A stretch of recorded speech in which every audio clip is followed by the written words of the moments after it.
one more last thing before I let you go. I know you're busy over there. The main event, Keyshawn Davis, obviously, is from down in Virginia. Gustavo Lemos, I believe he's 32-1, something like that. He only has one loss from Richardson Hitchens. What do you think about the matchup between Keyshawn Davis and Gustavo Lemos? I think Keyshawn is, and I always want to be really careful, because I was a former fighter myself. Keyshawn Davis is a far superior athlete. He's accomplished more in 11 fights than I did. So this is just from my perspective. I don't want to sound like I'm down on him. Yeah. I just think Keyshawn can make this fight however he wants. He's a very strong athlete, very fast athlete.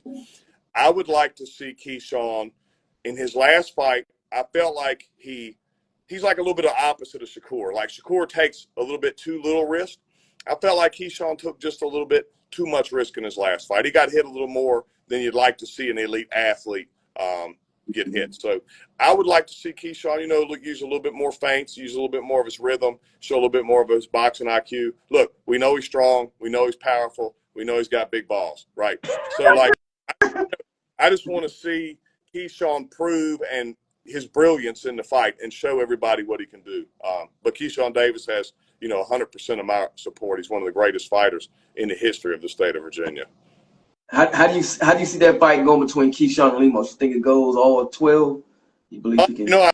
I think if it does go all 12, I'd like to see Keyshawn win 8, 9, 10 of the rounds. I think it's a 10-rounder actually. I don't know if they've moved it to 12, but they may have made it a world title fight. I think it was originally scheduled for 10, if I'm not mistaken. Yeah, okay. But okay, 80 or 90% of the rounds. Like I said, I'd like to see him use a little bit more pace, a little bit of some of his length, instead of just having to break the guy down and turn to a war of attrition. But like I said, that's me being overly critical of a tremendous athlete. I believe Keyshawn was the silver medalist, and like I said, he's already in the top 3 of everybody's list ever from the state of Virginia, and number 2 behind only Sweet Pea. So great fighter. I appreciate Keyshawn having the talent to bring Top Rank to Virginia also, because look, now we all get to eat.